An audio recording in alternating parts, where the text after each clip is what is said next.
Howdy, howdy, everyone. Welcome to Babble with Bronies. I am your host. My name is Everlasting Joy, and I want to say a big thank you to my fellow co-workers, Twilight is Magic and Mr. Ben. I want to thank you all for stopping by here. Thanks for joining us on this special Wednesday episode. Now, as I said, there will be no content. We're going straight to the interview. So, let me get them online.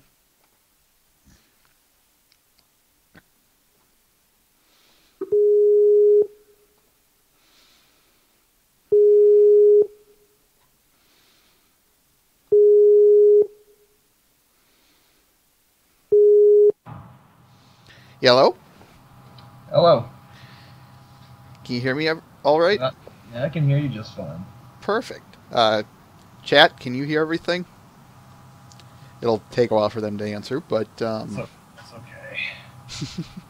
I'm used to this live stream game. I know all about it. Yeah, I shouldn't be surprised, nor treated otherwise. Yeah, no, I'm just... It's only 10-second lag, so it's all good. I know well. All right. Shall we get started? Sure.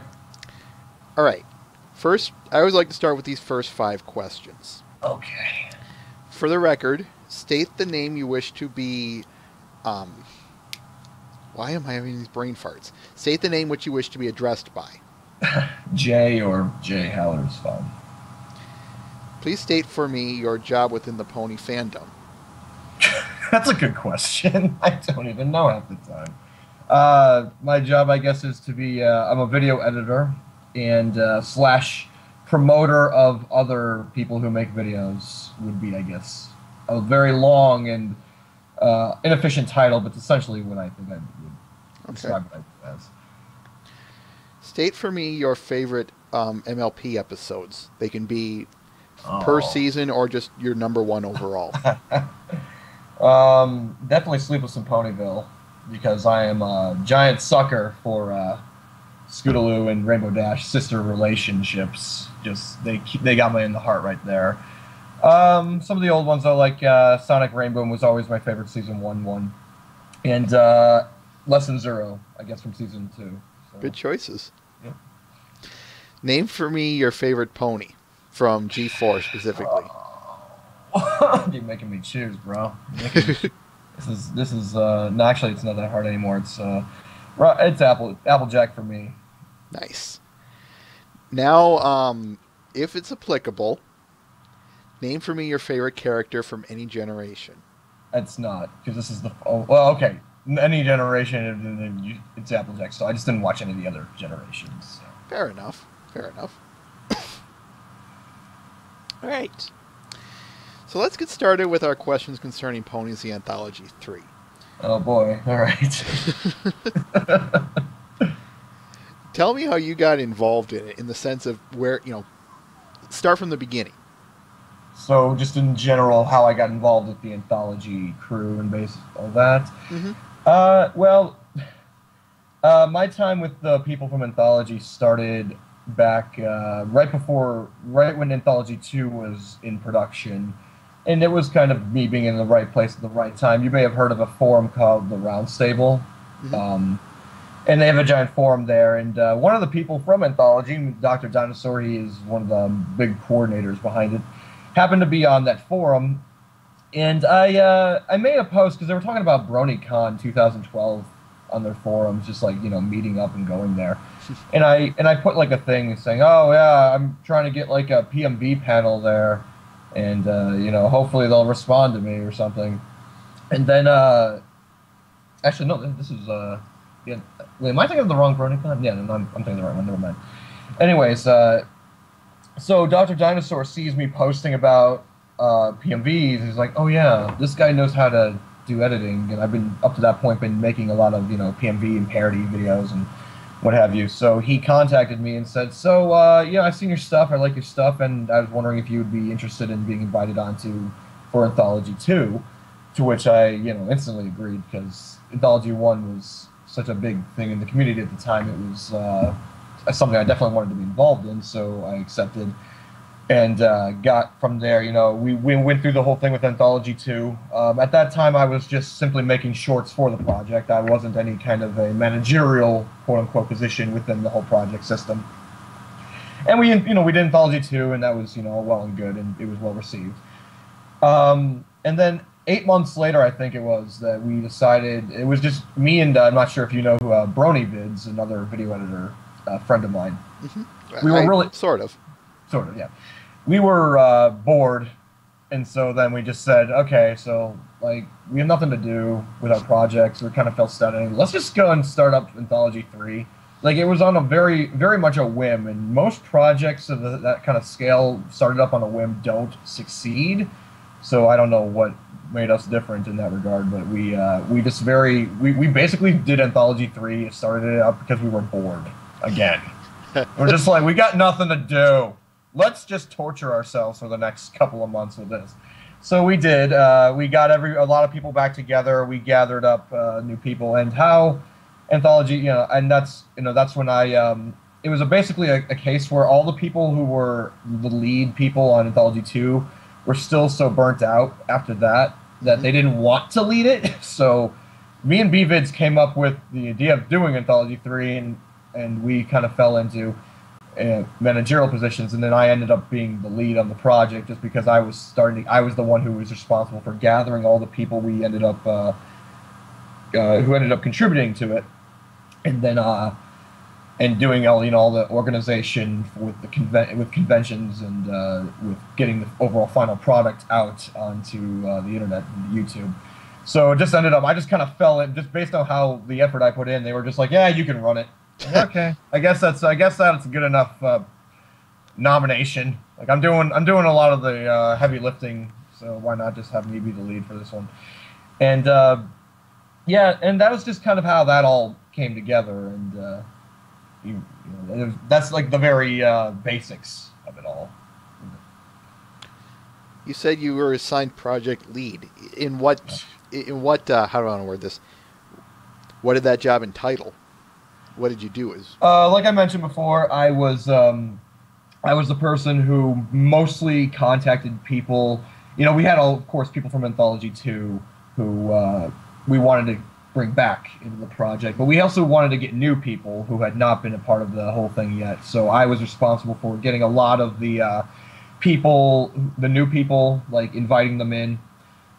We invited in, we had new ideas implemented, so we invited in animators this time around, more animators, whereas before I think we only had one animator for Anthology 2 total, and then this time we had about 4 or 5. Oh, wow.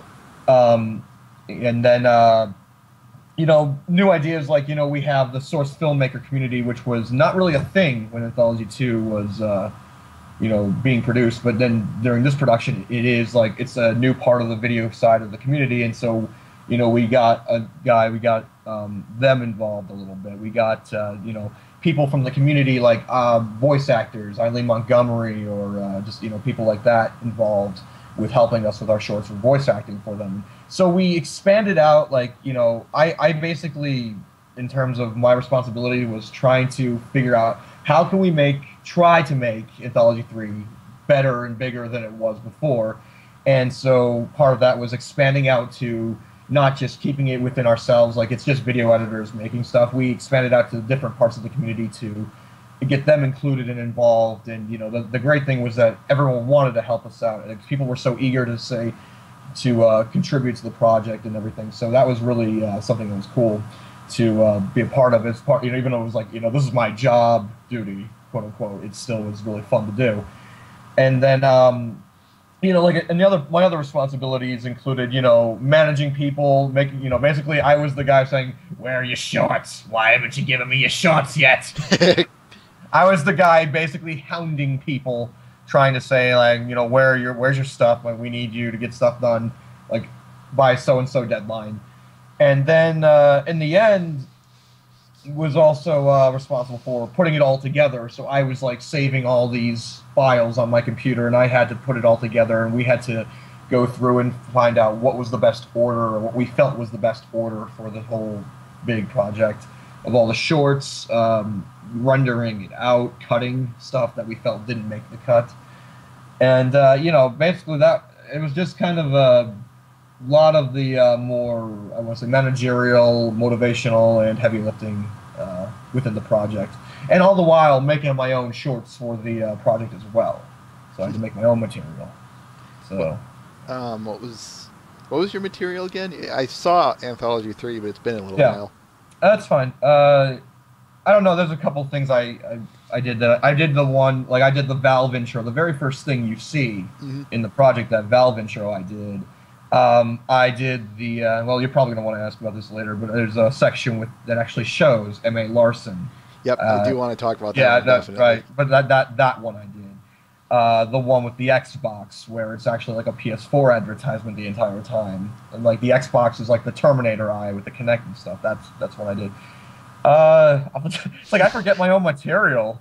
Well, it was, how long ago was it? It was 3 months ago, was it? No, it was only a month ago. It's actually, But I rest my case there. it feels like such a long time ago. Mm-hmm. No, but I just the Borderlands 2 thing with Torg, the OCs thing, the intro for the OCs. Like I was all over the place with this thing. Like I was really it was really fun to do though because I got to do a lot of different things for this one that I normally wouldn't have done. I have to ask on the on a bit of an off question here. The intro, the Valve intro, Yeah. was that a Valve can't count to 3 parody? You mean how with Half-Life 3? Yes. No? So the funny thing was the joke behind Anthology 3 kind of became that people were comparing it to Half-Life 3 because we were being very secretive about our release date. And we didn't give out too many details. People were just like, oh yeah, by the way, guys, we're making Anthology 3. And people were just like, yeah, we know you're making it. When's it coming out? We're like, we're not telling you. Not yet. And people were starting to like kind of really compare it. Like, you guys are just never going to come out with it, are you? And we furthered the joke by, we started saying, oh yeah, Gabe Newell is like our advisor on when to release things. So, we got a good trusted guy on board with that. So, and then, it kind of became this whole thing about how we should just kind of make the whole thing kind of Half-Life Valve related or themed because, people love that series anyways, and it's a good, it was like we needed a theme and we needed kind of like an identity, I guess, a little bit. And so that just kind of came out and that's kind of what we got out of it. And when I made the Valve intro, that was what cemented it. Like, okay, that's what we decided. You may notice in the Paper Mario intro, like the real intro, that when the text comes out of the sky, it's actually very similar to the Half-Life and the Valve text font that we use. So there are little things here or there, and then obviously we have some shorts sprinkled in that are related to Valve and Half-Life. Go ahead. No, that's it. Yeah, I kind of picked off on that myself, and I had to ask that because, well, I was curious. What was the other question I was going to say concerning Valve? I'll come back to it. Oh, okay. On a bit of a more general note, what was something you were trying to highlight this time around, if there was, like best of the fandom, that it's going in a new direction, that it's expanded in terms of content, etc. Was there a theme you were trying to highlight? Not exactly a theme we were trying to highlight. We're just accepting, we just wanted good material. And what ended up, the material kind of highlights itself when you just end up getting what you get. So, we got a lot more animation stuff that we felt was really cool. God, I want to say, what's the one short that everyone knows is the wallpaper rarity. That's the one thing that seems to like people keep coming back to in regards to what they remember about Anthology 3. And so it's not that we choose to highlight a certain thing. It's just what kind of ends up being the fan favorite highlight. You know what I mean? Like it just ends up being the more memorable things. And usually it's always the more goofy and wacky things that end up. But we're not actively trying. We just take what we feel people will like. In terms, we just ask ourselves, is this content entertaining, funny, interesting, etc.? And if the answer is yes, then more likely than not, it's going to go into the project. So that's how we focus it. I kind of want to ask about the animators since you've been a bit forgive me, vigorous with them. Tell me why you chose to include so many more of them, if there was a reason for it. Well, the reason was just because we wanted to, like I said, expand our expand the amount of material we have. Animation's always very impressive for people to see. So at the very start, we had invited a lot more than we actually ended up using because the animators who some of them dropped out due to just not having any time. Making an animation is a lot different process than video editing the clips from the show itself, just because it's usually more time consuming. And so they have their own projects they want to focus on, and some of them just ran out of time. But we wanted to get them involved definitely because, again, like I said, we wanted to expand out and try to see what could we do to make this project better than Anthology 2. And that was one of the ways that we decided we could try to make it better. It was including more types of content and give it more variety. That. What are kind of expanding upon that question or that last point? How do you feel 3 was better than 2? It wasn't. It was terrible. No, like I said, I feel that we actually listened when people were saying like, well, okay, we listened on one thing. We didn't listen to the other thing. The two major complaints about 2 was that number one, it was too long, and we didn't listen on that part. We just we actually we tried to, and then we just ended up not listening to ourselves because our original goal was to keep it to 45 minutes. The entire Anthology 3 was supposed to be 45 minutes, and then we kept getting good stuff in, and we kept saying, okay, I guess we'll add this. Okay, I guess I'll include this. Why are we over an hour now? God damn it. Okay, fine. Screw the time thing. The other complaint people had was that we had too many PMVs, which I would agree with. We did have. So we kind of focused more on getting more artists who specialized in parody more so than PMV. We still obviously wanted PMVs. We weren't going to shut them out completely because they are a thing that we did like about it, but we reduced them. We listened to what people said, and we tried to accommodate that one request. But like I said, another thing I just feel like how 3 is just better, and like I've already said, is that we just included so many more people from the community side, voice actors, animators, other people like artists, people who wanted to help us. We had people, asking, can I do something to help? And we had that way more so than we had for 2. By far, and the amount of anticipation and hype I think was higher than 2 was. So we had that. We just had more people wanting to help us out, and it was I think it was just better in terms of getting more of the community involved. As far as the actual content, that's kind of an opinion thing. Some people like 2's content better. Actually, I've seen it in the comments. Some people like 3 better. I feel that 3 has definitely a higher level of editing quality to it, and overall versus 2. But some people don't really, care about that. They just care about the raw content of what you're showing. So it's hard to say that 3 is the best. I think I'm biased when I think it is the best, but some people like 2 more, and some people even like 1 the best because it had swearing. I mean, that's mostly the thing about why people like 1 the most, because it didn't hold back anything.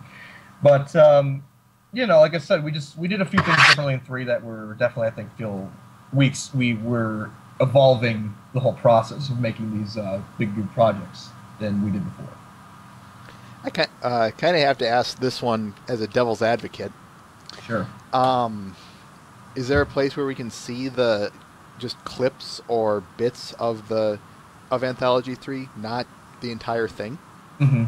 Each individual artist, most of them have put their own clips up on their own channels. I've done that, for instance, for myself, and that's just that's one way you can do it. Otherwise, there's really there might be a few other, I don't know. Sometimes channels will just take our stuff and straight up like, I guess, steal it, but not really, not maliciously. Most of the time, they're just saying we're just trying to archive other people's work in case something happens to it, I guess. There's various ways, but most of the time it's going to the people who worked on it, and they usually have like their own demo reel or clip reel of what they did for the project on their channel. Archiving. Right. That's we we roll our eyes a little bit at that too, and but most of the people we've dealt with, if we've requested them to take our stuff down off their channel, they've been cooperative, so it's no big deal. Well, at least there is a sense of decency on YouTube then. A semblance. Yeah, at least with the people we've dealt with. I'm sure there's someone out there who's just going to be a jerk and not listen to us at all, but who knows? Yeah, that is a good point. All right, I kind of want to move to it now. Tell us about the M.A. Larson clip. Well, so how it formulated? What you want me to start from the beginning on that one, basically? Tell us everything. Tell us everything. Okay. Well, I won't. Well, I can't tell you everything for fear of endangering M.A. Larson's job, but tell us what you can. That's fine. That's fine. Okay, so the whole idea started really innocently enough. We were just kind of talking, and one of the people who named Blargalt, who's very well known for his Equestria Girls parodies on his channel, basically said, like, what if, like, when you watch these episodes, sometimes you feel like the ending could have just ended at one point and that's all. So, like, for that episode in particular, the Magical Mystery Cure, like, he just, like, said, what if they just wrote a thing that said, after that scene happened, and then Twilight died, the end. And then, it was like, oh, yeah, we were just, like, thinking, oh, maybe we should actually do that. But then we kind of figured, someone's already done that. I think someone had already done that, in a way. We're just like, yeah, so we probably won't do that. And then, and I forget who said it. Maybe it was Blargalt as well who said that. But he's like, he wanted to up the ante. He's like, what if we got Larson to jump in on the screen and say, and she's dead or something? And and we were just like, that would be amazing, but probably not going to happen. And then whatever. And we kind of set on the idea, but then we were like kind of reminded that we were going to a fair few conventions over the summer where Mr. Larson would be appearing. And we're like, well, we're not going to guarantee anything, but if we get the chance, we'll talk to him and see if he'd be down to do something. And so at a con, which I'm not going to say which con, so if on the very low chance that Hasbro listens to this and like figures out, like, if they have an issue with Mr. Larson participating, I don't think they have by this point. They might already know about it. But anyways, we caught up with Mr. Larson, and we laid out the entire idea by him, and he actually was almost instantly receptive to the idea. He's like, well, yeah, let's totally do this. Because there's I guess some backstory where he doesn't like that episode as much because they kind of cut a lot of his ideas out. I don't know too many specifics. But I think in a way he kind of wanted to stick it to Hasbro a little bit with that. So part of why he instantly heard the idea and was just like, yes, I want to do this. So we stole him away for a brief time with a camera, had him jump out, like he did. And then from there, it was it only took us about 2 or 3 minutes. And from that point, it was like then he went back to his normal con goings, and we acted like nothing had ever happened with him. Like we don't. Who's M.A. Larson? We don't know who that is, sort of thing. And so then I got home, and I had the footage, and I had to painfully, and I do emphasize the word painfully, mask him out. And masking is obviously when you cut out frames from one video clip, so you can kind of put them onto another, which is what I was doing with that, making it look like that's how you make it look like Larson appears, like he's in the show itself. And you have to do that frame by frame. And so for 3 seconds, for 24 frames a second, or 24 frames a second, and it's about 3 seconds long, or 3 or 4 seconds long. So you do the math. But that's 72. That's 72 images. Yeah, that you have to cut out, and you have to make sure every image kind of flows into another to make it look good, or else it can look very choppy and not good at all. And I have a new profound distaste for M.A. Larson's hair, because every frame it would move, and I hate it, and I want to, and I wish I was having irrational thoughts about cutting his hair off when he's sleeping. I don't know, something like that. Something terrible and horrible, and that's we're not going to get into that. Anyways. But yeah, it was pretty difficult, but ultimately, the time, it was worth the time, because of the final product.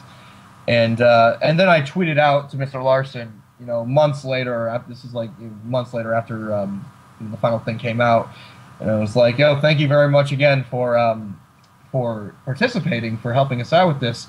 And he saw it, and his only response was, "My cease and desist letter is going to be in the mail soon. Please expect that." Thank you, Mr. Larson. So no, he's very. But it was amazing that he just instantly agreed, and he was such a great sport about everything. And he's definitely one of my favorite, if not my favorite, the favorite person from the show that I've had an interaction with. Just one of the most down to earth, very awesome guys from the show who works on it. I can't imagine why. nothing but great things to say about the guy. Yeah. I'm going to ask this on the basis of that scene alone. What was the audience's reception to it? Well, some people instantly freaked out because they knew what M.A. Larson looked like, but that was also the caveat. Some people don't know what M.A. Larson looked like, so some people thought that was one of us who had done that. Like, who's that jumping onto the screen? So some people didn't really know. It's like, okay, but they still found it to be funny, even though they didn't know what M.A. Larson looked like. But for those who did know who M.A. Larson looks like, and they did know that M.A. Larson wrote that episode, they really freaked out. That was like the holy crap moment of the whole thing. And some people, like, they thought it was amazing that we were able to even get the guy to do anything with us. We also had Lee Tokar voice for Anthology 3. Most people don't even remember that or realize that for one of the shorts. But yeah, I mean, like, people were just people who did get the joke and who knew what he looked like and everything. They were mostly the feedback was really positive, and people were just really happy that we had gotten that to happen at all. So, yeah. Outside of that scene, what was your? I'm kind of jumping ship a little bit here. All right. But outside of that scene, what was your favorite? What was your favorite piece from Anthology 3? Yeah, I know it's a bit of a toughie there. That is very difficult. No, I can't. It's very difficult to put a finger on. I would have to say it still involves M.A. Larson. Either the Twilight as a plane short. That's one just because of M.A. Larson. That was Brony Bids who did that, and me and him actually spent like an evening kind of just formulating and planning that whole short out. And it was like how else can we make this really silly and dumb? Oh, I know. Like, we wanted to say thanks M.A. Larson because that was a theme. Like, we just wanted to keep doing. Some people thought it was a little bit overbearing, but we kept doing it anyways. The thanks M.A. Larson stuff, and it's like, okay, how can we make this really awesome? And then Beavis was just like, dude, thanks M.A. Larson. Like, oh my god, yes. This is. We were just like, of course, it's a really stupid idea, but we don't care. We thought it was funny, and that's ultimately what we're just trying to do. We're trying to amuse ourselves more than our audience. It just so happens that our audience enjoys what we find amusing, so it's a win-win. I know the feeling. So that's one of my favorites, are basically all the M.A. Larson shorts. Or the ones where we killed off. I don't know if this is another theme. I don't know if many people noticed this, but we killed off every member of the main six throughout the entire thing. I'm not sure if people noticed that, but we did. and everyone died. The end. Well, yeah. In fact, we killed off Twilight twice. We killed her pre and post Alicorn. So yeah, such violence. Yeah, it was again something we didn't announce it or really make it obvious what we were doing because we spaced out them all through the entire thing. But we just thought we ended up by the third one we were just like, we have 3 clips of killing off characters. Why don't we just do every one of them? Yeah, okay. So that's how that kind of came about. So I have a special place in my heart for like those running gags you'll see sometimes throughout the entire thing. Those are fun. Oh, there was I gotta ask you, was the whole notion of thanks M.A. Larson, did that have an ulterior statement to it? No, I mean that people think that we actually hate Larson a lot. Like people think that we were mad about the whole Alicorn thing, and we're not mad at all. How that really came about, I don't know if you there was a joke actually originating from Round Stable, as I had mentioned them before, that they started. You know, there's these old infomercials that are ridiculous, and they show like someone trying to open a Tupperware container full of pasta sauce, and they can't do it. They don't even know how to do something so simple as open a Tupperware container, and they spill out the whatever's inside all over the place, and then they just look at the camera like, eh. Are those the best? Yeah. And so Round Stable people, they started adding thanks M.A. Larson captions, and the whole joke began to be just blame M.A. Larson for anything wrong that ever went on in your life, kind of thing. So that was where we got the whole joke from. And then we were like, yeah, we totally got to have like at least one or two thanks M.A. Larson things. So I did the one where Twilight bumps into a tower off Canterlot, and the Canterlot Tower falls onto the town and kills off the entire town. There's M.A. Larson. There was the Fallout 3 thing, and then there was kind of the pseudo one, like the Akira one, where we changed up the dialogue where it's like, Larson, you maniac, and then there's just Twilight in the sky, like with a rainbow beam cannon or something. But you know, like people thought we were really like hating on him. We were just like, oh my god, she's in Alicorn already. Get over it. I'm like, we don't care. We're not trying to say we hate that. We actually love the guy. Hence why we got him to be in the last short of the whole thing. You know, we love the guy to death. Surely you jest. But yeah, no, we did way too many shorts maybe with it, but I don't care. I love every one of them. But yeah, no, we there was no ulterior motive. It was just us basically doing the joke that stemmed from the gifs that, you know, of those infomercials, and just putting it into our own whatever form we wanted to. But yeah, that's it. Well, not motive, as in everyone takes the thanks M.A. Larson as a sarcasm. Was yours a bit more serious, is what I asked. Well, no, that's why we I think I put in the credits too. You know, our super special thanks was like, maybe I didn't. Maybe we didn't end up putting this in the final.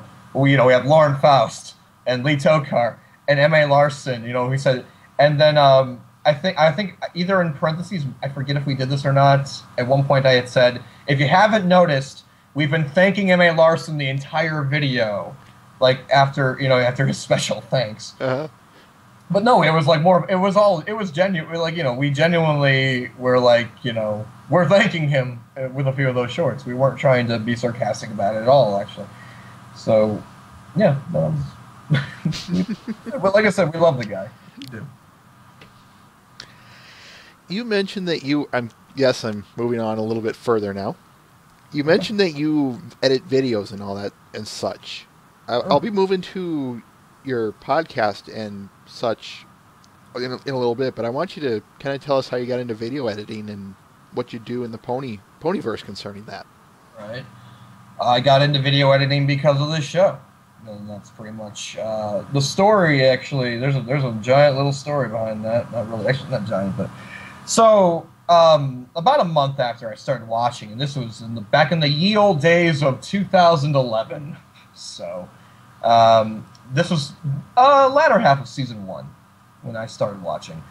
About a month after that, people had started coming out with videos and parody videos, and the big thing back then was movie trailers, trailer parody.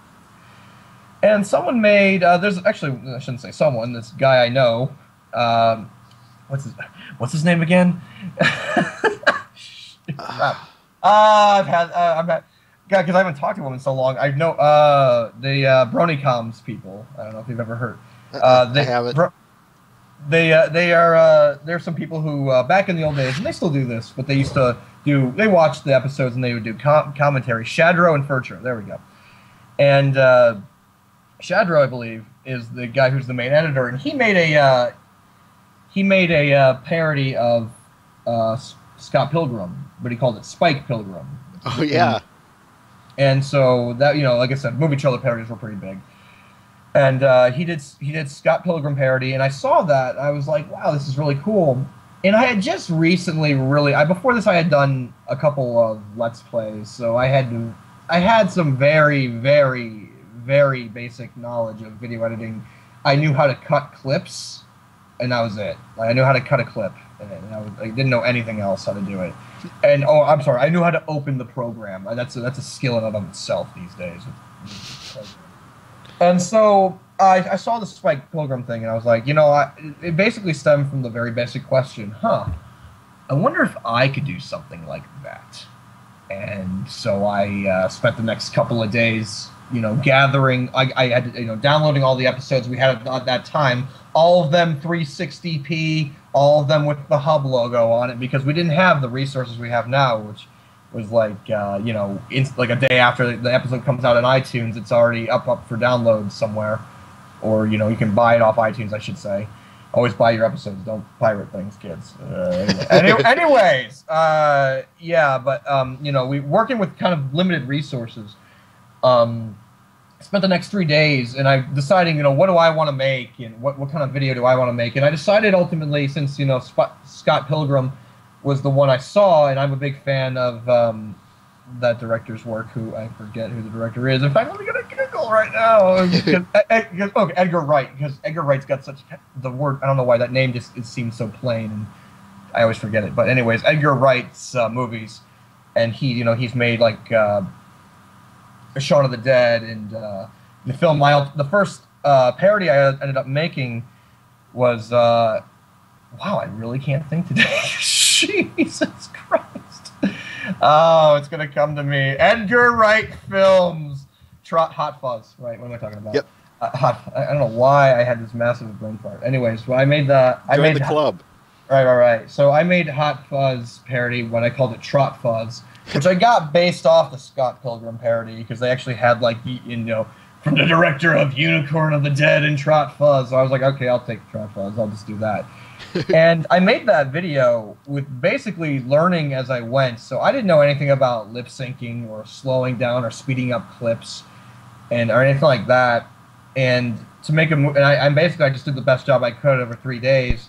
And what ended up happening was that after I released the video, it got put onto EQD, which at the time EQD was like really not well known, and it was kind of like. Wait, there was a time? Yes, there was a time when EQD was not all that well known, and it was also a time where they put out maybe, like, I want to say 5 to 6 posts a day only, and that was it. Not even that, but it depended on their content. They didn't have what they have now. But I got it on EQD. I was like, oh, that's cool. I got like 3,000 views. That's awesome. And then all of a sudden, I got a message from someone saying, oh, Edgar Wright, like, put your video on his blog. And then also, like, actors from the movie have seen your video, and I was like, oh God. I really like, I really loved, after seeing Scott Pilgrim, I really did like Edgar Wright a whole lot more. I really liked that particular movie. He actually saw it, and he was like, and he generally had, I think, just, I don't think he really had anything. I think he just said, this is nice. Because, again, when I go back and look at the editing's really bad. It's really bad. But it was your first video. Cut yourself some slack. No, I understand that. And people still say, like, oh my God, the lip sync is really good. And I go back and look at the lip sync, and I'm like, it's not that great. But you know what I mean? Like, I understand it's my first video, like, major video I've tried to make. But it was like the first video I tried to make was such a big success to me personally, because I had gotten, like, inadvertently, I'd gotten the guy who made the movie saw it and, spread it around the people we worked with, which is crazy to me. And so that was what kind of got me hooked in, because at first my thought was like, I just want to make a video and just see what happens, and then I'm pretty sure I'll just be done after that. And then I kind of got hooked into it. I was like, wow, this got a really good reception. I wonder what else I can do. And so then I moved on to, like, Avenue Q, which I used to make a lot of Avenue Q videos in the past. and just moving on to musicals, parodies, and just doing various things. It was really, at the time, it was nice because, like I said, the fandom was still very, very young, and there wasn't a lot of these high expectations. Like you see now, to get a video on EQD, you have to like know how to do After Effects and do all these complicated programs to, and most of the time, to have a shot at getting some of your stuff on there. Back then, it was really simple, and you really didn't have to know too much, and it was good for me, especially because I'm learning as I went. I was learning on the go. I didn't know too much, so it was really nice because even though what I made back then wasn't really anything too complicated, it was really simple, to be honest. It still got put out there, and it still got advertisement, and it still, I got attention for it, which was really nice. And ever since then, again, I just kind of slowly but surely just kept improving my skills with editing over time, to the point where I was invited into Anthology 2, and that was kind of where it really took off for me, because now I was really motivated to try to improve my game and to try to make stuff that I more complicated than I really knew how to do before that. And yeah, that was kind of how it all evolved for me.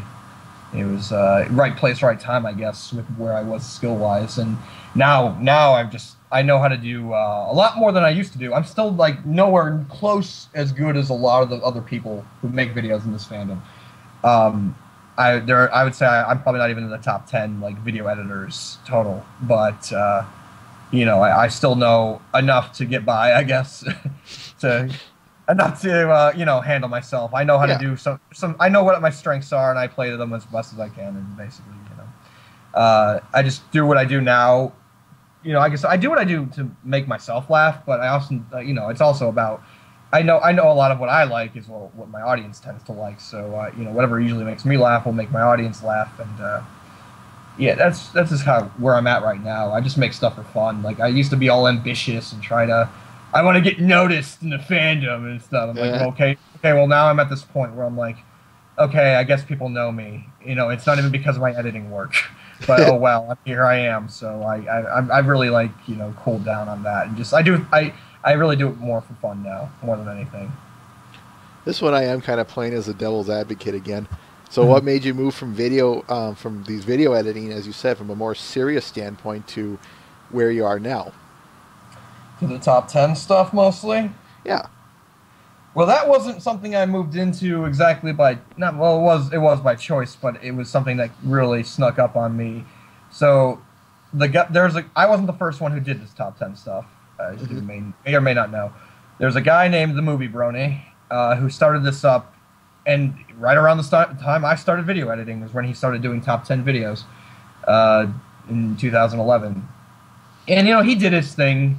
The guy is like he was a student at a college, and he was very busy with his work. So he actually that's how it all came down to me. Like he took breaks often, and when he did take breaks, he would give his stuff off to other people to handle the top 10 for him while he was away. So basically, he first gave it to Saber Spark, and Saber did it for a couple months. Then the guy came back and did his thing. He came back and did the top 10 again. The Movie Brony did. And then he approached me very out of the blue, because I really never talked to the guy. In fact, from my understanding is that guy didn't really talk to anybody. He didn't really have a Skype or anything. But he approached me and said, "So you do? In your live streams. I've been watching your live streams because I used to do them a lot more often than I do now. But I did editing live streams." And he's like, I like you. You seem to really. You seem to have like a good head on your shoulders, and I think you're someone I can trust with doing this. So would you be okay with handling the top 10 again? Because I'm at school and I'm busy and I'm probably whatever. I'm not going to be able to. I'm not going to have the time to handle it. I was like, yeah, I can take care of it while you're away. And it was really just meant as a temporary thing at first. I was not supposed to be taking it over at all. Like I was just holding for a couple months and that was it. And then it ended up this guy, Movie Brony. I think he was in graduate school. I'm pretty sure, because he was like, "Oh, I'm getting this job. I'm like getting out of school. I'm getting a job, and the job is going to be like you know, what, 60 hours a week or something insanely crazy. I don't have time really to do stuff for the fandom anymore, so you've been doing a good enough job, so you can just have it if you want. And I was like, okay, Nice. I guess I'll keep it. I mean, like I said, I just basically inherited it. He said, I guess, I've been doing it for like a half a year by that time, I think, about that time. And he said, like, you know, you do a good enough job that you can just keep on doing this, and if you want to do it. And so I kept it, and that was around the time that the whole thing kind of exploded in popularity. Like, there are top 10s with over, there's like, I want to say at least 5 of them have over 1 million views. Good Lord. I don't know how that happened. That's like YouTube decided that they were going to advertise out my stuff for some reason. And, you know, and now it's just like over time, the amount of people who pay attention to it has just grown and grown. It hasn't stopped. It's basically steadily been growing at just this giant rate. And, you know, all the time, like I said, I do the top 10s, and and at this point, it's like a service to the community what I do, and people do appreciate what I do with that. But, you know, like I said, at the same time, I never stopped being a video editor, like, and I was like managing Anthology 3 or just making my own stuff for fun. And, you know, and that's just kind of how it all happened. Speaking of the top 10, did you change anything when you inherited it? Actually, no. I really tried to keep it as much as the same as I could as possible. I really have a lot of respect for the guy, Movie Brony. He actually stood up for me. At the time when I first inherited it, he had a few people, in fact, a few, I would say, quote-unquote, more influential people in this fandom doubt the decision and say, you know, why are you giving it to this guy? Who is this guy? Like, how do you know he's any good? And what, you know, and he stood up for me, and he trusted in me. So I have the most respect for that guy for that. I really wanted to repay his trust. And honestly, looking at how his system worked, he actually, it's funny, his system for how YouTube operates, considering all the voting is done through YouTube, it's one of the better ways and methods of getting the voting, doing the whole thing of getting the votes in, counting them, and all that. Considering YouTube's probably not the best way to be counting votes, but the alternative is usually making a separate website, having people register for that, and it would just kind of be a mess. Yeah. Because there are certain rules you have to do, like you have to vote for at least 5 videos. But what if you get a separate website? It's like, oh, you have to program it to be like, you have to program it to be at least 5 videos, and they have to be videos from that month, and so. The YouTube thing is really about having a lot more control over the whole process. Just if you need to delete a vote that doesn't fit the rules, you can just instantly do it. It's easy to do. There's no hard process behind it, and it's basically that's why I've kept it the way it's been. The only major change happened when Google Plus got implemented. Really, isn't it always? Mm-hmm.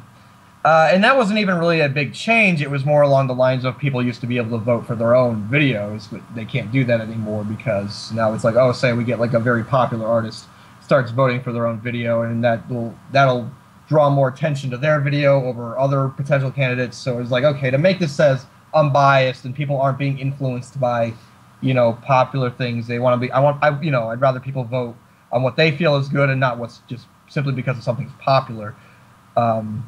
Just to try to curb that as much as possible. That's like the only major rule change we've had. That makes sense. It's about it. But yeah, otherwise, basically the formula is the same. I really didn't opt to change all that much from what the rules he had given me, because it made sense to me. Yeah. How does the system work? How would one participate in it? At the end of every month, I put out a video on my channel, a voting video, and the rules are basically laid out. You can vote between 5 to 10 things that occurred, videos that happened during the month, and you basically just write a comment about what videos you wanted. You just list them in the YouTube comments section, and actually the one, well, Google Plus has one good thing. You can edit your comments now, so if you change your mind, you can now just, you don't have to delete your comment anymore. You can just go back to your comments and go find it and change whatever you want.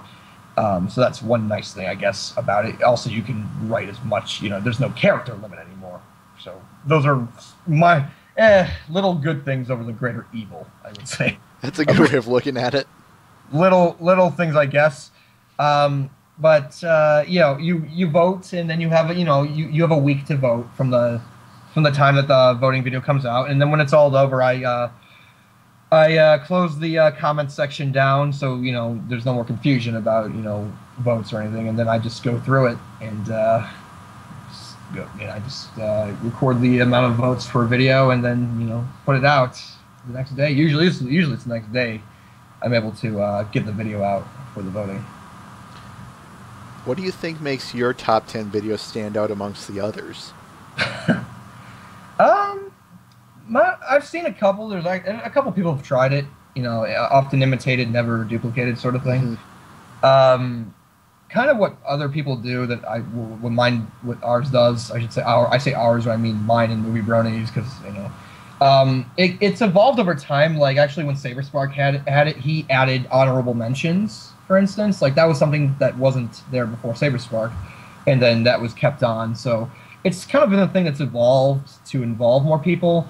But we have we just everything we do, we have it's a formula. The formula hasn't really changed. It goes you have an intro video, you have the list, the top 10 list, you have the honorable mentions, and then you have credits.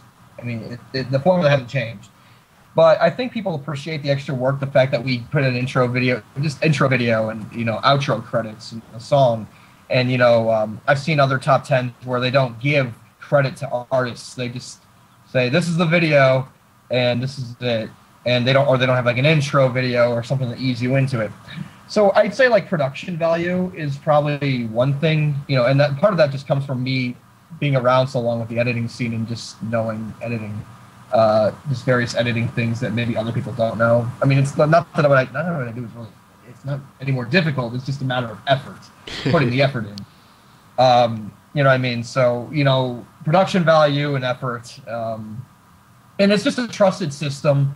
Over time, if people just, people have just found it to be the place to go to, paying attention to videos is so difficult for a lot of people. Like they don't have the time to go and pay attention to everything that they've watched over the month, or to watch stuff. Use the list as really.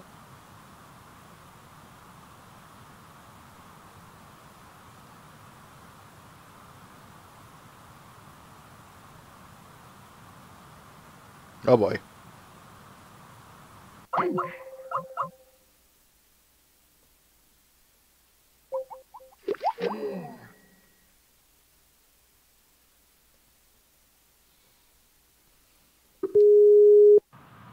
Hello? And then and then the call died. But now we're back. Yep. Thankfully the stream didn't drop, but that's another story. Good.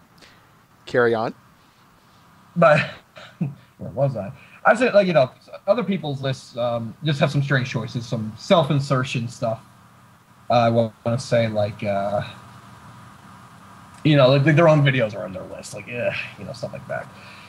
So I don't know. Like I said, people just have come to trust it over time, and that's what I just treat it as a resource. And I don't know. Like anyone can make a list. I mean, there's people that have made lists before and they've had some success, but they usually get bored, or they realize that they're not gonna. I don't know. It's just whatever. I don't really have, I just say those are the things that set it apart. About ready to let people into questions here, but I do, so I'm going to be wrapping up some of my questions here. But I do have to ask you, is there I'm just going to fire off in the dark here. Is there a video's position or lack thereof that you felt was extremely egregious? You mean that shouldn't have been there? Exactly. Man. It's really like, for me to say oh, this video shouldn't have been there would be kind of crapping all over the community's opinion.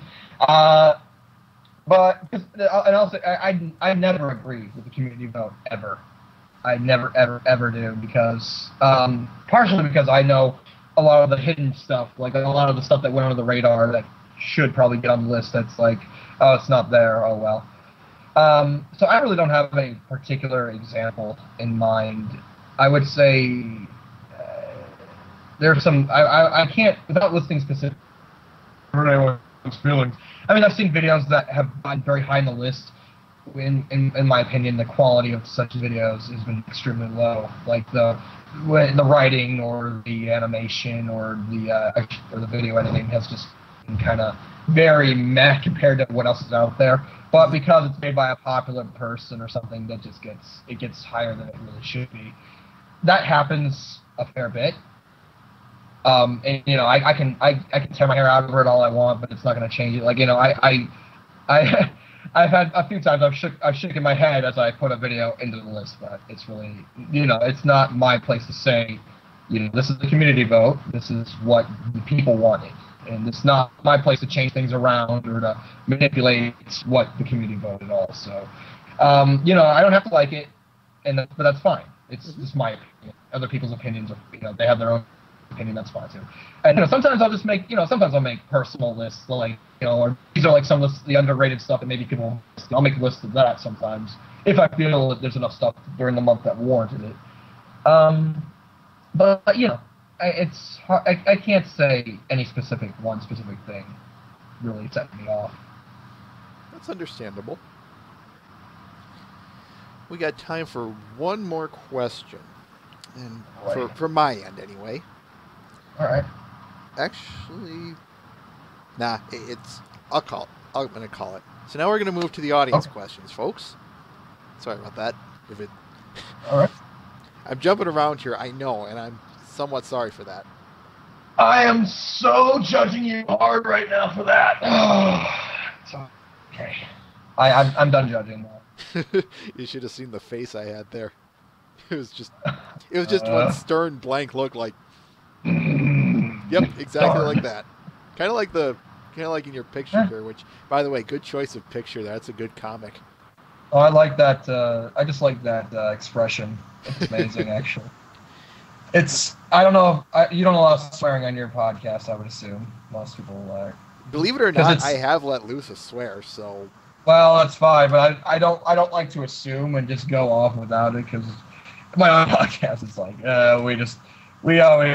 we're held to like radio guidelines, I should say. Like, you know, as long as it's good on the radio, it's good. But that expression is basically the crap I put up with. But I would use a different word is all. But yeah. That was about.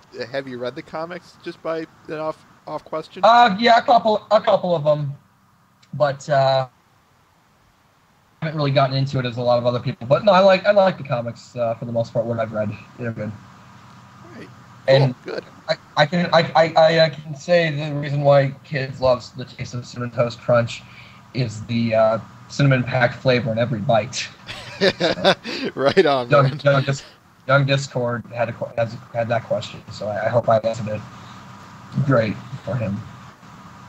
All right, let's move to the audience questions now. Lines asks, what do you think about the rumors concerning Equestria Girls 2? No! I mean, that's the thing. Yeah, I forgot about that. Ow. Sorry, I didn't mean to kill your ears. But what? What? Let me get closer to the mic. What? Yeah. Go on. I'm done. I hope I'm using the right mic. I just realized I might be using my really bad microphone this entire. I've been using my really crappy microphone this entire interview. I'm sorry. Well, we can hear you. Hold just on one fine. second. This might be better. Does this sound a little better to you? Yes. Should. Wow, I'm sorry. I've been using my crappy mic the entire time for a whole hour. I wish I hadn't said something. Okay, anyways. Well, how was I supposed to know that? Well, I should have known that. My apologies. Anyways, I should sound like completely different now, and most of the background noise you might have been hearing is probably gone. Anyways, but anyways, yeah, the answer, how do I feel about Equestria Girls 2 announcement? Really, the first one I wasn't like, I wasn't like hyped. I didn't really think it was anything. The movie was okay, but you know, the animation wise, it was fine. Story wise, not so much in my opinion. I really didn't care for the story and all the plot holes and loopholes that they did. And it was just like, I know this is a children's cartoon, but you can at least make it make some more sense than it did, sort of thing. So Equestria Girls 2, all I can say is like I don't. I didn't really care for it. I couldn't. I should say I couldn't say it was not coming. You know, I can understand why they're doing a second one, because the first one did have success. It did. So, what, you know, they want to keep going with what's profitable for them. Okay. I will probably watch it with a sarcastic eye throughout the entire thing, but that's just how I normally. No, I the first one, like I said, didn't really leave me. I like I said, if I graded the first one, I gave it a seriously like a C- or something. Like really middle of the road. Didn't impress me that much with all of it, the overall product. So 2 is just like, okay, I guess. But then I'd say, does that mean we're gonna only get half of season 5, or what's, you know? I want to see if that's going to affect us at all, the main season or not. So I don't know. Understandable. I'm not sure if your live just went down too, because I see a black screen. But what? I only see a black screen on your live stream. I don't see your Skype icon anymore. Check. Everything's still fine. Okay. On my end, anyway. That's fine. I'll trust you on that. There it goes. That's back. Anyways. Maybe a minor hiccup or something. Yeah. Anyway. Matt the Shadow Man asks, so doing the job you do, you see a lot of fan content. What do you think makes the Brony community output stand out compared to other fandoms? The fact that we have as much output as we do. It's kind of amazing.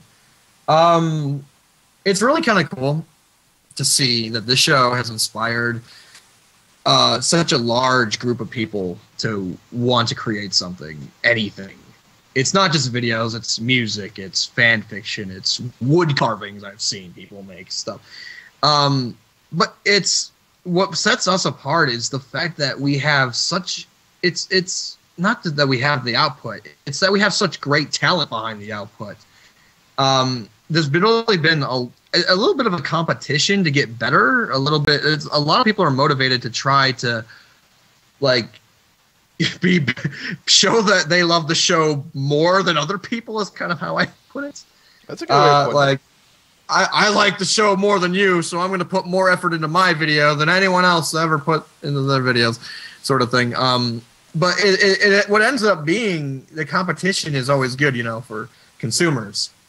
And that's true in business, that's true here, because we've had such an amazing group of people who have decided they want to put their effort and time into making videos about small, colorful horses of a cartoon. It's not even meant for their demographic most of the time.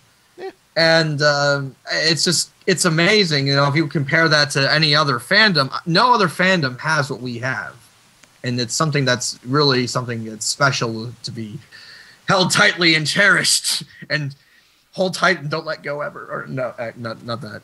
But yeah. You know what I mean? Yeah, no, but this is like something that it's never going to happen again after this, or if it does happen again, it's going to be something that's not going to happen for another 100 years or something.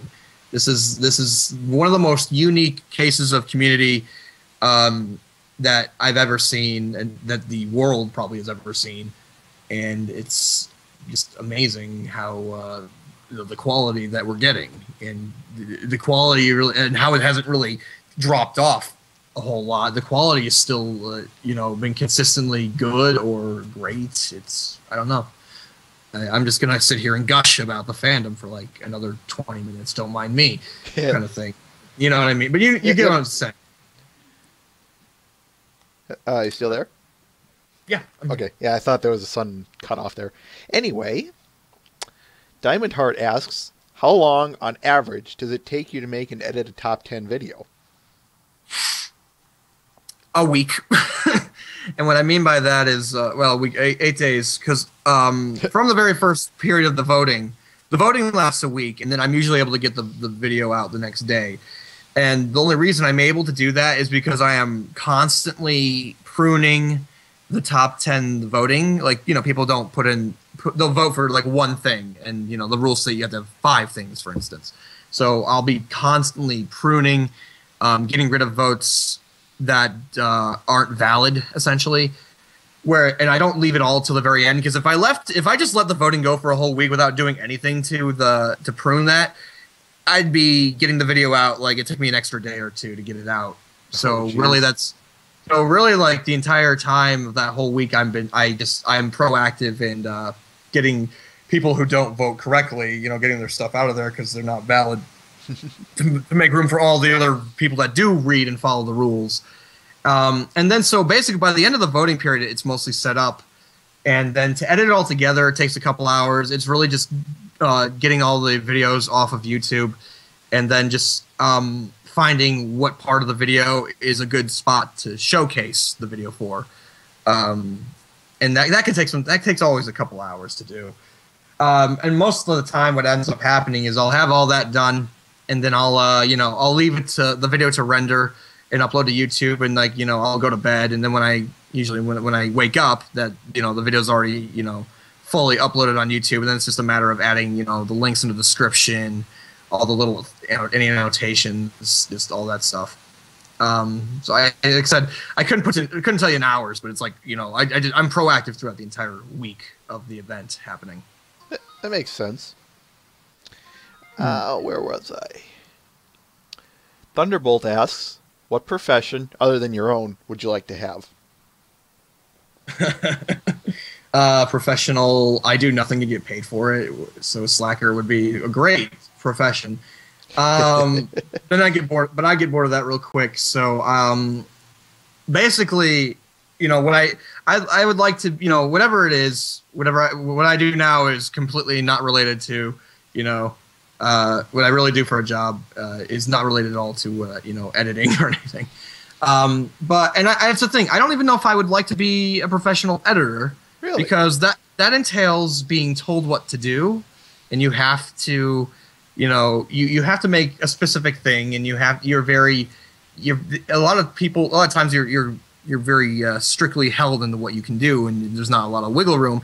And I enjoy having the freedom of just being able to do what I want to do whenever I want to do it, sort of thing.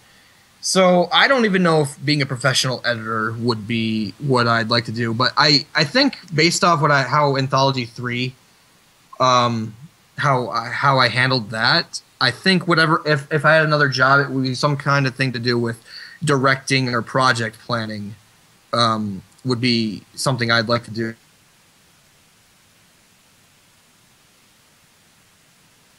I don't know. It seemed to be that I could get people motivated to do work fairly well. I was able to get a lot of people were saying they were maybe a little doubtful, and we changed their mind over the course of making the entire thing, you know. So I think that's something I would like to maybe go into if I had a choice. We had a bit of a drop there. Would you just repeat the job you want to go into? Everything. No, not everything. It was just towards the end, so it was just a bit. Like I said, if I had a choice, it'd be something like I said with project planning or project managing, because like I said with Anthology 3, how that turned out. I think that I would do a good job with that, and I liked being able to you know, get people really motivated and involved in the project, and getting them, you know, getting their mindset on board to do as much put as much effort as possible into the final product and get them, you know, really to buy into it. It was really kind of cool to have that whole process happen. So I think I would like to try that out, perhaps. Nice. I like that. Twilight is Magic has a couple questions here, but I'll ask them. Yes. Are there shorts that didn't make it into the anthology release on their makers' accounts, or might you release them as a... okay. Sorry, I already answered the question. I already know the answer. Yes, the answer is to that. Yes, there are a lot of shorts that did not make it in. For one reason or another, we just felt that either they didn't flow well with the rest of the shorts, or that the quality of the content wasn't up to par. And yes, most of the time, including myself, I have a few shorts that I put on my compilation that didn't make it in, and I like kind of self-vetted myself. But yeah, most of the people that have stuff that was cut will put their cut stuff still in their compilation videos on their channels. Yeah. Will you be releasing a compilation of those cut bits on your own channel? I already did. Oh. I did the month ago. It's yeah, if you look up JHaller Anthology 3 contributions or whatever, you'll find it. But yeah, it has all. I have a few scenes that were deleted. I have a few shorts that had alternative endings.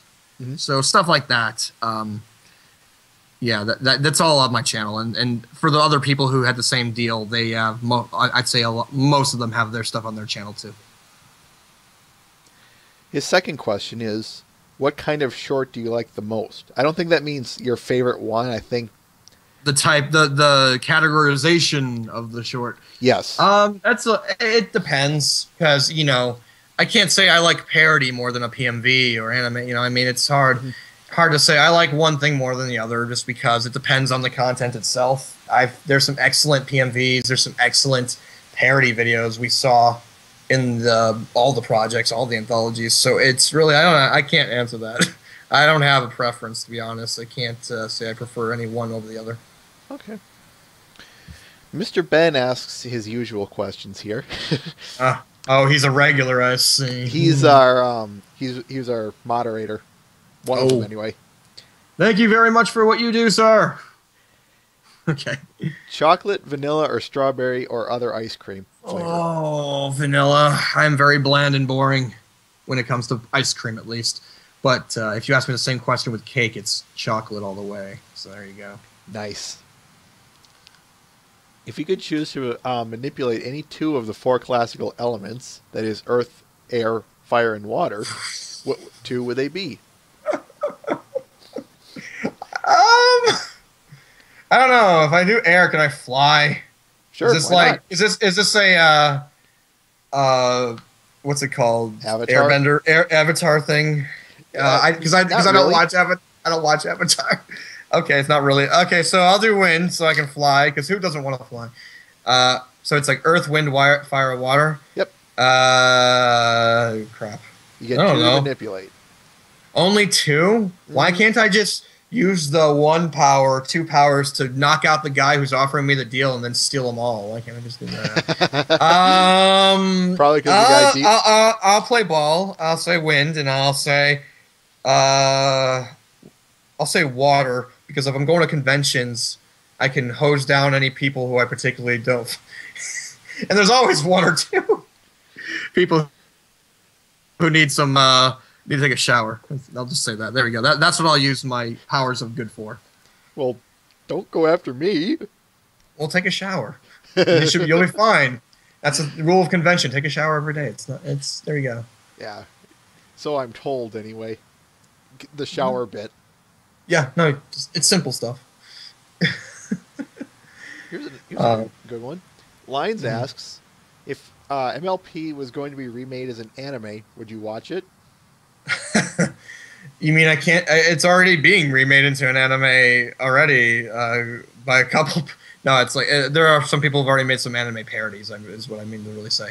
I would probably. I mean, if I have already seen, what I've seen so far, then Hasbro's all of a sudden. So now we're in collaboration with this Japanese company to make an anime version.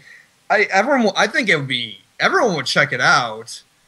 I don't know how it would be received based on the quality. If the quality was the same, I'd keep watching. But if the quality was not good, then I wouldn't. So it's just because it's an anime for me. Like, anime doesn't particularly do it for me.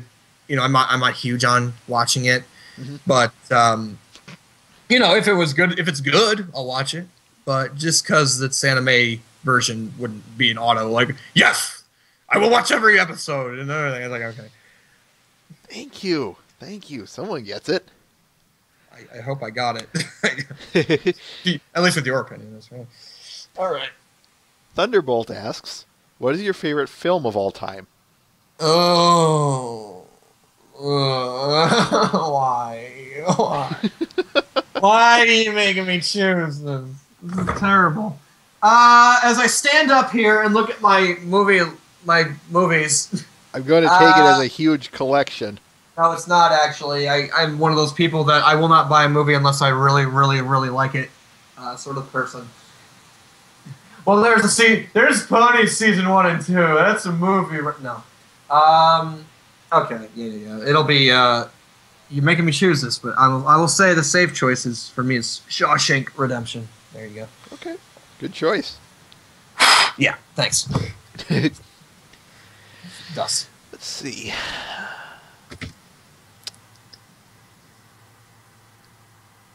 Lines asks. Nah, you already answered that one. I'm sorry. Okay. So. Lines asks, sandwich or carbonated soda? Why not both together? It makes for lunch. Exactly. Why do I have to choose between a drink and a food? I don't know. But I'll just take the sandwich. Thank you. I'll drink water instead. That works. Yeah. Kind of already answered that one. I'll ask it. I'll ask this one. Okay. Thunderbolt asks, in Ponies the Anthology III, there was a clip from Fallout 3. Was this a subtle nod to Fallout Equestria? No. Not at all. Yeah, we just wanted to have it that Twilight blew up Megaton. And that was that. That was our entire motivation from that short. Yeah, I'm not a big fan fiction reader, and not many of the other people in the anthology are, as far as I know. So we really didn't have anything related to Fallout Equestria when we made that. Sorry for any. We got your hopes up, and then. In all the times that I've been doing this, I don't think any interviewee has let my audience down. So you can rest assured on that one. Oh boy, I can be the first. I can try to be the first. Where was I? Lines asks, should MLP be more mature for the latter half of Season 4, like Adventure Time? I don't know. Should it be? Let's see. I've noticed that Season 4 has had a notably different tone to, say, Season 1 and 2, and you can kind of tell the different points that they want to hit when you have Lauren versus Megan McCarthy in terms of the types of things they want to make episodes about. I think I prefer. I don't know. It was the way Lauren did it in such a way that I prefer her style so much more than this is not to say that Season 4 is bad, but I feel like Lauren's storytelling and her subjects were a lot more not more. I don't know if they were more mature, but they were done in a more mature way, in my opinion. They're like I kind of get this continually goofy, wacky sort of feel to the season, a little bit more so than the other ones. I don't know. I think the way that Lauren emphasized the writing and how it should go, how things came together, I liked her style a lot more. It was more, I say, down to earth, less over the top, over dramatic, and that was kind of why I liked it. It was more relatable. So if you're talking about I should it be more serious or whatever, or goofy or funny? I don't have a particular preference like in that regard. I think I just would like to see it in terms of the lessons. I guess I guess you can say maybe more serious if my preference, but it's really not. That's not even really what I'd like to see. It's like I think I just like Lauren's style better, and that's what I'd like to see. But I'm not gonna get what I want. Fair enough. Where was I? Yeah, trying to keep these things together can be a bit difficult. Mm-hmm. Pac-Man Drugs asks, do you think an SFM-esque 3D remake of Fim from Hasbro would work? An SFM... I'm sorry. Can you repeat the question? Sure. I probably went a little bit fast. Wait.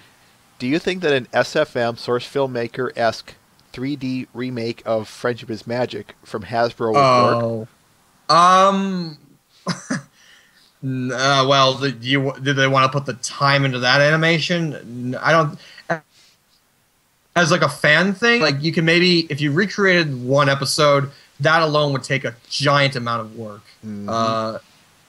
I'd say it could work as one episode sort of deal, not like the entire season. Just to say that you know that's like another little, that's a cool idea, I'd say. And we've already had some people recreate scenes from the show. Nutrifin, my buddy,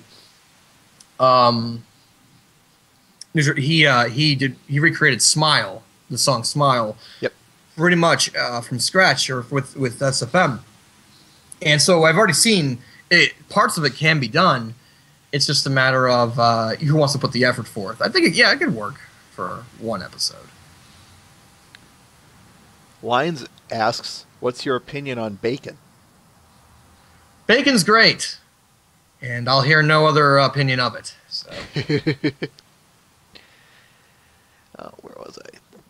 Thunderbolt asks, "What's your favorite piece of fan-made content, such as music, on the general level, music, animation, art, etc.?" My favorite is, well, it's a dying thing. It's no longer. It's basically not being explored anymore.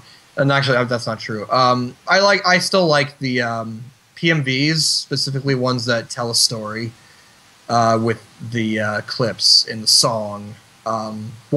It's very difficult to kind of tell a cohesive story a lot of the time with music videos. Sometimes it's easier than others, but it's something that lately PMVs have been shifting towards being more flashy and a lot of shapes. A lot of people pay attention. A lot of shapes and transitions between those shapes going on, which is fine. It's cool that people want to do it that way. But I always liked a couple. There's like, you know, if there's one by Mandarin Orange called "Stars Will Aid in Her Escape." Yep. That has always been a favorite of mine. Or Dash's "Determination" is another one. There's like all these PMVs that tell a story are ones that I really enjoyed the most, and they're the ones when I have made PMVs, I can't make a PMV without telling a story. I'm very selective about what I try to make if I try to make a PMV, and that's why I've made so few, because for me it's really difficult to find a song that inspires me to want to tell a story with the show that'll work. There was one I made at the beginning last year, which was called Canterlot City Theme, which was basically like a recreation story, telling the story again of the whole Canterlot wedding thing with the changelings that I did. And that was like, the song I used was very short, and so being as that was short, I decided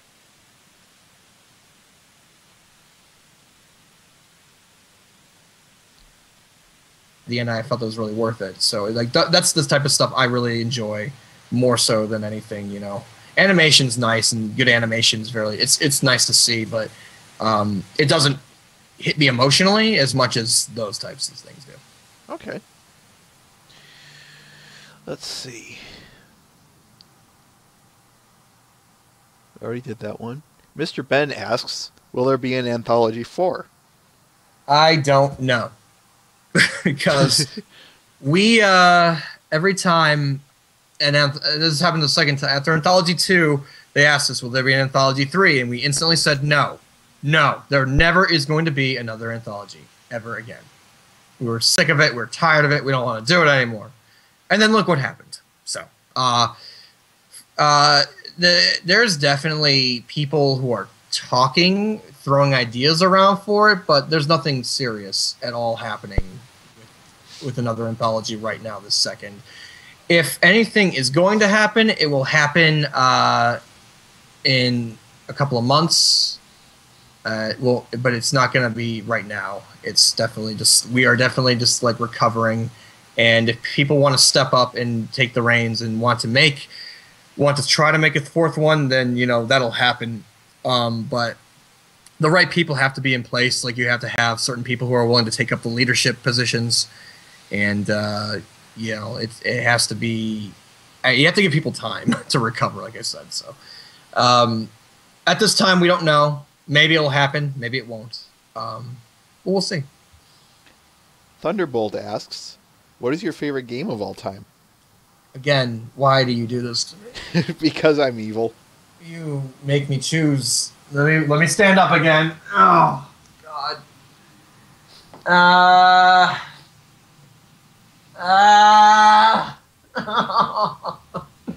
All right, I've made my decision after much painstaking and moaning and whining and complaining. It's Metal Gear Solid 3 for me. Nice. That's it. I just like the. I mean, all right, that whole series. I mean, it's the storyline is completely what the hell, but that's the fun of it. I know but I like particularly 3 was my favorite out of the whole series, and I really like the way they did the whole story. The ending was in my opinion very well done, and yeah, just. That's a safe bet for my favorite. It's very hard to top how the emotional connection I had to that game. So nice. Let's see.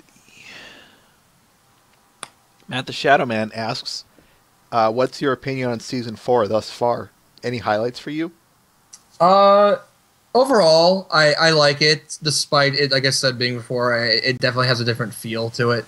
Castlemania is still my favorite episode out of all of it, just because I don't know what it was. Just how it all came together was just very well done. I felt the Scooby-Doo thing was just great. that whole concept. Other highlights, I would say, other episodes. I'm having a hard time kind of picking out because I kind of forgot what. What were the names of these episodes again? I don't really get into like remembering specific episodes until like halfway through the season because I'll start rewatching it again. Mm-hmm. But let's just say, for instance, I'm looking at the Castlemania was the one I definitely really liked the most out of all of it so far. Mm-hmm. Yeah, all the rest of the episodes have been pretty good in some way or another, but nothing that's really nothing yet besides Castlemania that's really captured me or like made me go like that. I really like that sort of thing. But at the same time, there's not been a bad episode either. So I'm kind of just waiting to see. Maybe the whole magic of the show is dying on me. Who knows? I know for like in season 2, by episode 3, I was just like, oh my god, this is the greatest thing ever. Ah. I was just really weird about that, but the general concept of bats or the apple to the core, or is that the name of the episode? The episode was Pinky Apple Pie. Okay. But that's those episodes were kind of. I guess those two are also more highlighted for me than the other ones, but fair enough. Yeah, it's hard. Like I said, I don't have anything bad particular to say about season 4. I like it as a whole, but I think maybe this is because it was all new to me at the time. But seasons 1 and 2 were still so far have had more of an impact than season 4 has so far. But then again, we're not even through the whole season, so we've yet to see what's going to happen. So that can change, Exactly. Let's see. This one is kind of something that I failed to get or to touch on, and it's something that I'm going to be warping a little bit with Twilight's question. Okay. But what equipment do you use to make your videos? A computer. That's number one equipment we need. But the program specifically, because we get asked this question all the time, is most of the programs I use are Sony Vegas Pro. You gotta have the Pro version so you can have all the nice little nifty things unlocked in there. And After Effects. Okay. After Effects is like the big one, and that's what allows me to do a lot of the really kind of cool things. It allows you to do a lot of cool things with like camera movement, effects. It's definitely a lot of stuff you can do only in After Effects that you can't do in a program like Vegas. It's just because it's a a compositing program, which means basically you can combine layers and then add more things on top of all the layers, like effects. It's basically how the program works. You can do a lot more with it. Yeah. Versus like Vegas is just good for kind of putting clips together, getting your clips set up, and then After Effects is kind of where all the real difficult work happens. And then you put it all together, and yeah, sort of how I go about it. That makes sense. Mm-hmm. Where was I? This one's kind of a silly one. Thunderbolt asks, what would you do for a Klondike bar? I'd kill a man and stand on 1 foot while doing so. That's a Family Guy joke, I'm pretty sure. For a Klondike bar, I wouldn't do much because I don't really like Klondike bars. So. Could you do me a favor and relink me into the IRC chat? Where yeah, sure. I got kicked. I'm not kicked. I just accidentally left. Just send me a PM. Done. Room done. Thank you. Okay, I'm back. Anyways, yeah. So, Klondike bars. Yeah, I'm not really too high on them, but that's fine. What would I do for what would I do for apple teddygrams though? Oh, you don't want to know. Things I would do for apple teddygrams are hideous and terrible. Then I won't ask. Thanks. Where was I? Matt the Shadow Man asks, are there any pet peeves you have about the fandom? We are watching you. Yes. The short answer is yes, there is. I don't know.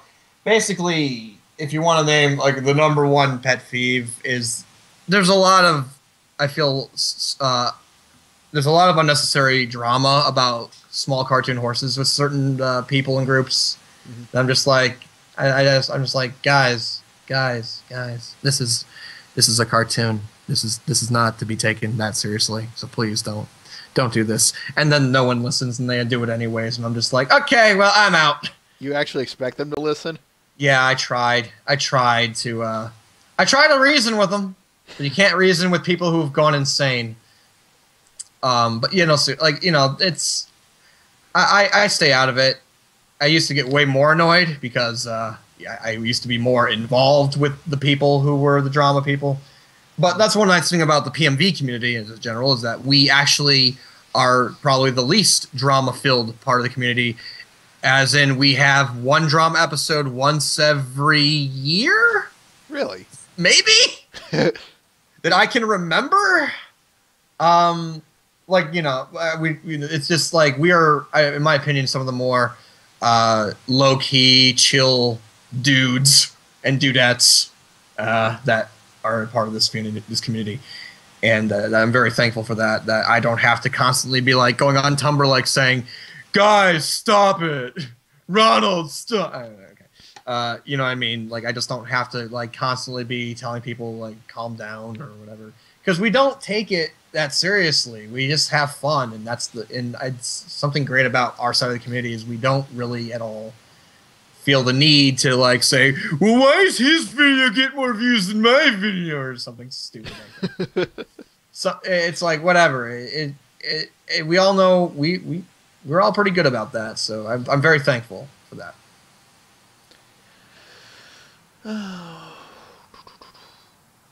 Kind of already answered that one. Jay Drizzle asks, what's your favorite genre of music? I switch around. I don't have one. I get bored. You know, I'll focus on one genre and then I'll get bored of it and I'll go to somewhere else. You know, so I like hip hop and I like rock and I like some pop, some punk. It's all over the place. You know what I mean? I can't choose one thing. But you know, at the same time, the good thing about liking so many genres is that you know. You let yourself like more music that way, I feel. So I'm kind of opening myself up. I'm not closing myself out to other songs just because based on a genre by itself sort of thing. I'm going to be combining two questions here from Lines and Jay Drizzle. Oh, boy. Who's your favorite and least favorite of the MLP princesses? Oh God, really? Really? Well, okay. Well, so okay. Well, I'm gonna cause some people to hate me. Whatever. Because no matter what I answer, I'm gonna lose. No matter what. Well, you could just play the old "I'm not answering that" card. I love all of them equally. Or that too. No. Actually, I have a tie for worst. So I'll say Celestia is the... Well, actually, no. Celestia is probably a favorite, but because I don't really consider Twilight to be a full princess, to be honest. Whatever. Right. Whatever. I don't like... Really, it's between the three of them, then. And then the worst... And then I think like Luna and Cadence are like equally worst in terms of how useless they've been, mostly. Except, well, okay, I guess Luna's the most useless. Cadence actually at least, got thrown by a husband and collected a heart. And helped blow out the changelings. Yeah. So, okay, so Luna slept through that whole thing. So, now we can just say Luna is definitely the worst of the princesses. I actually don't really get the whole big thing about Luna, because really we haven't seen too much about her personality other than one full episode dedicated to her. Wait, with the Halloween one. Halloween episode was like, okay, she doesn't get how normal society works. Okay, whatever. And then it's like, but then the rest is like, oh, she's sleeping through the whole changeling attack, and she doesn't approve of Twilight being a princess in season 3 at first or whatever. She gives a stern glare to Celestia that one scene. I guess that's all she does. She really doesn't contribute all that much. And there's all these people who say, I love Luna the most. It's like, how can you like a character that hasn't been really fleshed out yet? And so that's kind of, yeah, that's just me. I'm going to be hung and killed or something later. Anyway, I'll deal with it when it comes. Not before I do, I'll tell you that much. But anyway, our mutual distastes aside. It's not distaste, it's just like, if you have to tell me the worst one, she's the worst, but that doesn't mean she's actually a bad character, is all I'm trying to say. Anyways, go on. I just want to make that clear. Matt the Shadow Man asks, Sega or Nintendo? Microsoft. Oh, okay. Now that's well, that works. that's not a real answer. That's not my answer. Sega or Nintendo? Was I Sega Genesis or Super Nintendo kid? I had both. That works too. I had both. Although if I had to choose between those two, it'd be Nintendo. So there you go. Nintendo's still making consoles. Sega isn't. This one's kind of I think I'm going to skip that one. Gosh. Diamond Heart asks, what is the average wing velocity of a swallow? I don't know that. Thrown in the pit. Okay. Excuse the very delayed reaction. Sorry. Anyway, I was like, "What? This is the part I should scream like the guy. How did he scream? Oh yeah, that's how he screamed. Shoot! It's already been like 2 seconds." Okay.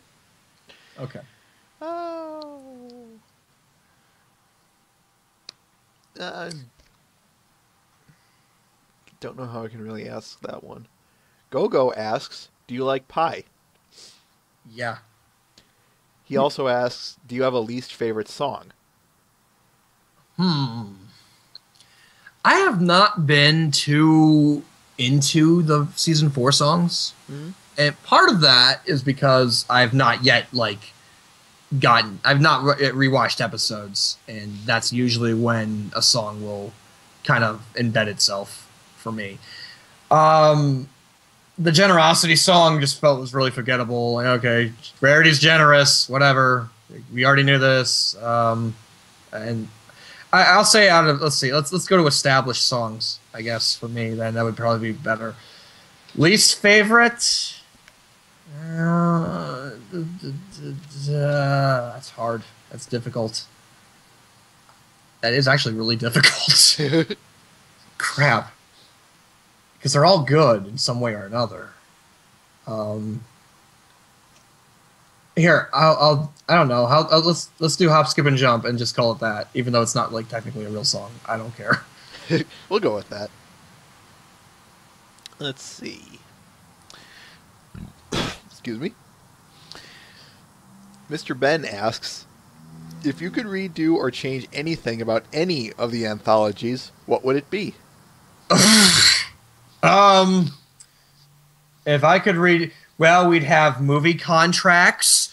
We'd have Nice. Everyone who worked on them would have jobs from editing companies, and we'd be rich and famous off of that. That's what I'd change personally if we're involved in anthology. God, it's hard to say what I'd do differently, just because we had so many great things happen. You know, I guess we could say that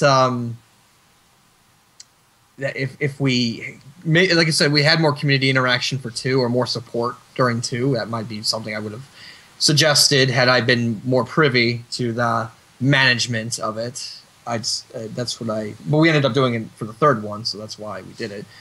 I mean, I really don't have a giant amount of. There's one short in number 2 I would have taken out and it's like where Spike's talking to Owlicious and they're just saying "who" a lot, and it's in all these different languages, and I just thought it was really. I didn't get it, so that's it. There you go. I don't even know the name of the short, but there was a short in Anthology 2 I didn't like. That's it. Get the bricks, people, and the pitchforks. Yeah. No, I'm used to that. Don't worry. Let's see. J Drizzle asks, the red pill or the blue pill? I forget which each of them does. Which is the one that lets me get off the ride? Blue. I'll take the red. Matt the Shadow Man asks, huh? I didn't say anything. Oh, I thought you did. So I had to cut myself off there about mid-breath. Nope. Anyway, Matt the Shadow Man asks, what would you think is the most underrated thing you've seen from the fandom? Whether it be underrated due to overall reaction or just low views? That's hard to do. That's very difficult to say. There's so many underrated things, mostly. In terms of like a giant fan project, it's difficult. Most of the big ones get noticed. In general, I would say, God, these are things I really don't think about too often. Like I would say, just in general, very well made PMVs, or right now in the state of videos, animation is what gets everyone's attention for most of it. And PMVs have kind of been dying out, not dying out, but they've been coming out with less frequent. Well, there's that, but there's also the same people who used to make these really awesome things back in the day no longer are making stuff. And so you don't get to see it as much, but there was the month of August in particular, and the reason I mention this is because this is the month that we had all these big conventions like BronyCon and GalaCon, and so all these people were really trying to get out like either whole projects for these conventions or previews. Like we did the same thing. We had Anthology 3 as a preview at BronyCon, and people were so focused on these projects, and that in August there was this giant slew of awesome PMVs that came out, because there was a contest, I should say, for PMV contest that a lot of people participated in and put a lot of effort into. And there was just all these great, really awesome PMVs that I feel like, should be on like the top 10 list, for instance, that were not on there because, again, people were so focused on these other big projects. And they just kind of got swept under the rug in the month of August of all times. And so that's like just an example. But as far as coming up with like, one particular thing that's excessively difficult, I couldn't tell you. Because for the most part, actually, everything I think that's been pretty quality has gotten attention in some way or not. Maybe not as much attention as animations, but still enough that it's above average. So I can't give you a good answer. I can't give you an exact answer on that. That's understandable. Oh, where was I? My Brony side asks, who is stronger, Bulk Biceps or Hulk Fluttershy? And who's the more ferocious? Fluttershy. Fluttershy, without even being the Hulk, is more ferocious than both biceps. So, Dang. So that answers that question, I'd hope. Mr. Ben asks, what is your favorite pony meme? And which one is your least favorite pony meme? Well, I didn't really think about this too much. Because you have the recent ones. There's the Twilicane that's recent. I don't really have an opinion about them, to be honest. They're just things that happen that people really latch onto, and then like, okay, whatever.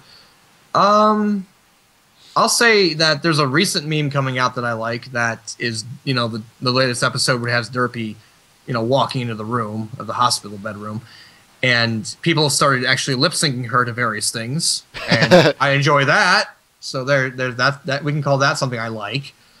Something I didn't like, a meme I didn't like. There used to be these old video memes that are very short, like to Barbra Streisand, or like the song Barbra Streisand, I should say. Like I forget how it goes, like da da da da da da da da da. There's like a song that goes to it, and there was just a very formulaic way of doing a video about that. I didn't like that stuff like that, I guess, but that was like that's all in the past. And it's old. Those are completely dead. So, yeah. Oh, where was I? Lines asks, do you think Derpy is a form of fan pandering in Rainbow Falls?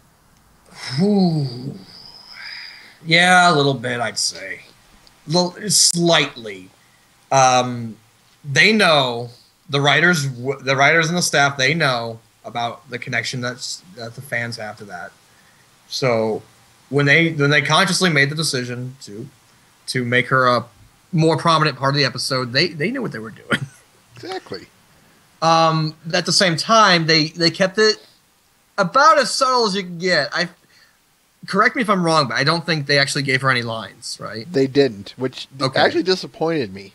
But well, there's a reason. Obviously, the reason they did that was because of the first time they did it. You know, the whole backlash that happened there. So, it is. I believe that was a nod to the fans. I mean, they've already been nodding to the fans. They did the Applelicious, the Apple Bloom Licious thing in the Pinky and Applejack episode. Like they had that nod already. So they've been very notably putting stuff from fandom references very subtly but notably, you know, if that makes sense, into the show. And so I think it's really like, yeah, they knew what they were doing, but they didn't make a big deal out of it. So they kept it as subtle as they probably could have, given that they gave her more screen time than they usually do. Mr. Ben asks, do you own Do you own any pony merchandise? Oh God, have you seen the Tower of Shame? No, I have. actually. I have this. Okay, I don't know if I can get a picture. I could find you a picture on Twitter somewhere. I have what I call the Tower of Shame, because it is, it's a giant shelving unit with. I had this phase of my life where I decided I wanted to have plushies of the characters. And so I went and bought, and I went and bought a bunch of them, and then here it is. Here, I'll share this for your audience too. This is currently what's in my bedroom. I'll link it in your IRC here, and there you go. I'll try and bring it up. Try being the key word here. So yeah, give sure. me a moment. I think that should work. Yep, there we go. Perfect. That is the Tower of Shame.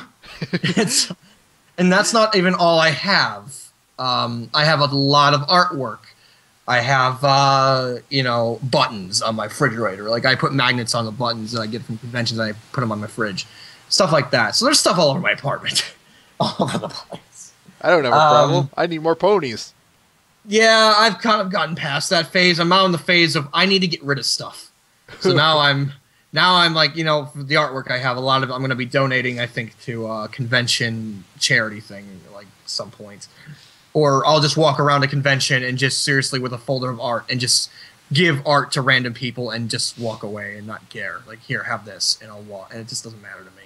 That'll work. Because I don't need all this art, seriously. Well, that's one way of getting rid of it. Yep. So yeah, I have pony merch. And then some. I know the funny thing about people always say why do you call it the Tower of Shame? I totally think that's awesome. I'm just like, it's a joke, but it's also really awkward when I have people over and then it's like, just don't go in the one room. Just don't go in that room. Just please don't. Dude, what's up with all this pony stuff? I don't want to talk about it. It's kind of awkward for people who come over, so I moved it off to. It used to be my living room. I moved it off to a room that's not primarily in the main room. And then, I have paint. I have pictures of. Anyway, it doesn't matter. I have these pictures hung up in my living room, anyways, of various things, of horses. So that works. Yeah, it's more so, I guess, said for the reactions of the people who visit to make them feel more comfortable more than me. So it's just like, yeah, okay. All right, we're approaching the last 10 minutes here, so... Oh, boy.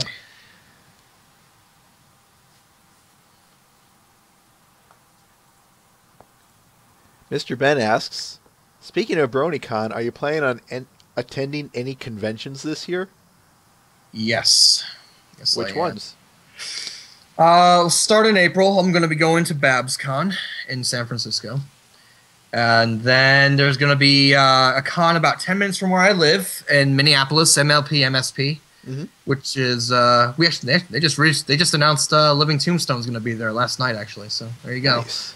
Yeah, so they got a bunch of cool guests showing up there, and like I said, it's only 10 minutes, so I don't have to pay for airfare or hotel lodging. It's going to be the cheapest con I've ever been to. So that'll be nice. BronyCon, I plan on being there, and then also. I do a thing in September. I go to a non-PonyCon called Anime Weekend Atlanta, but it's a lot. It's a lot of people from Anthology who are also very into the anime music video scene. They go there, and that's kind of I've been there 2 years in a row now. I plan on making it a third year in a row to go there. So nice. 4 cons right now are planned, and we'll see how that goes. But it should be fun. Let's see.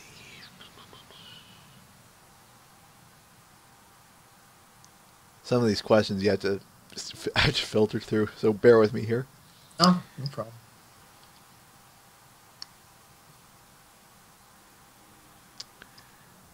Lions asks, do you think Season 5 will be the last season? No. It's too much money to be made.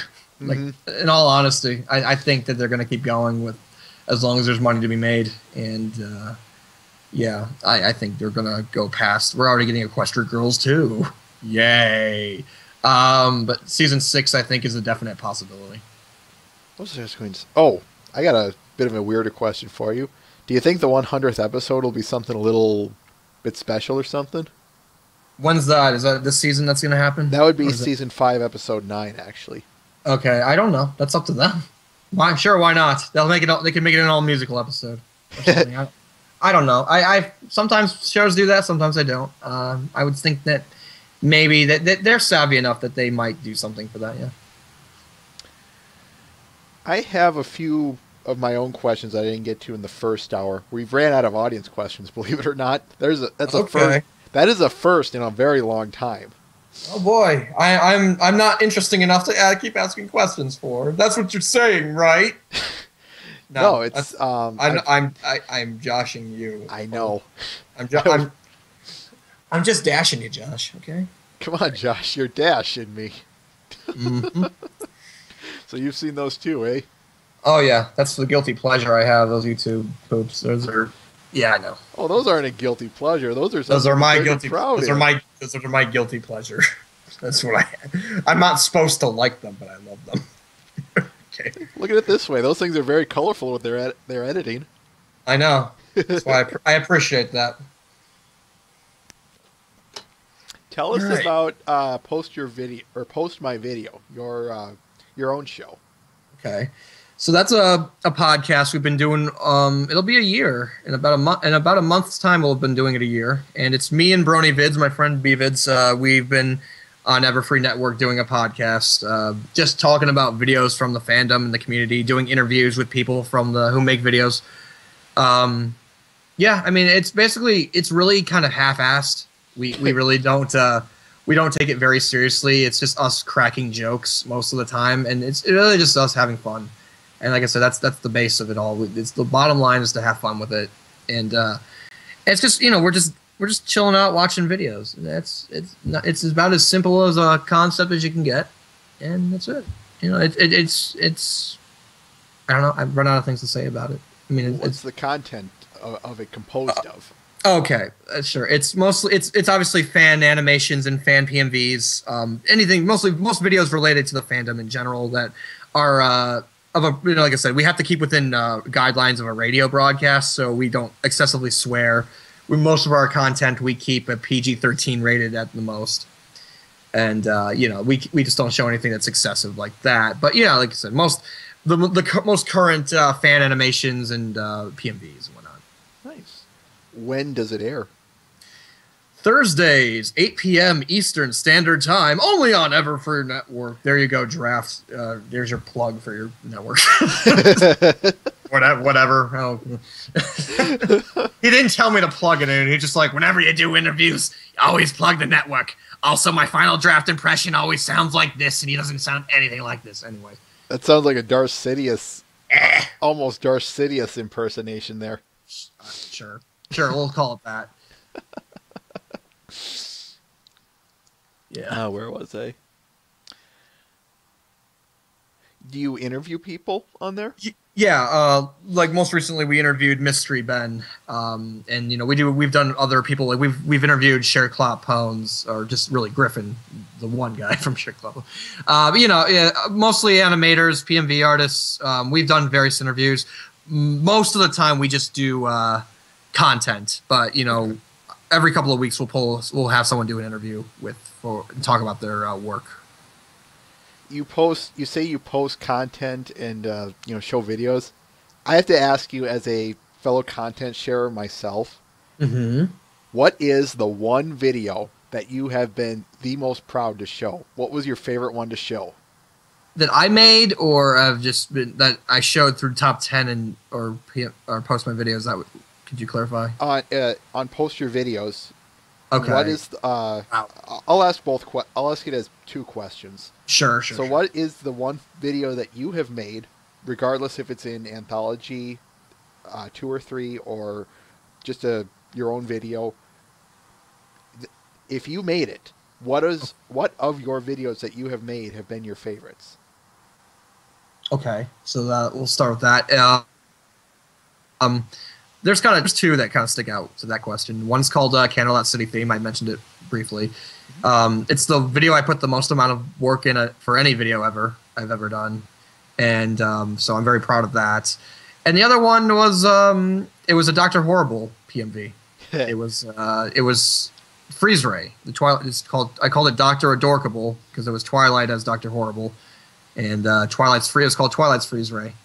And I had a ton of fun. Both of those videos are notable to me because, again, I put a lot of work into them, but they're also videos that I learned a lot about editing with. I learned a lot of new things that I use today with editing through those videos. So those were, notable for me. That's as personal, like, a lot of people also enjoyed them because they were very good content. But it's just, for me personally, those were PMVs or videos that I really grew with skill-wise. So that's why they have a special place in my heart for those ones. That makes sense. What about on Post Your Video? Of those that you have shown on there, which one was your most favorite? I have a thought. I have the one thought, and then I was like, no, that's probably not a good answer. Because there's really not any particular video like to be proud of showing. It's like we're just there to kind of fill. Like I said, it's kind of done as a way to get people aware of various videos and artists that they may not know about. Like I said, we're normally a PG-13 at most broadcasted show, but the most recent show, we went ahead and just said screw it, and we showed the most recent Two Best Sisters play of Pokemon Snap just because. And it was just funny to see the reaction of the crowd to that one. They're like, oh my god, you're actually going to show this? Yeah, we're going to be fired, but we're still going to show it. and we didn't end up getting fired.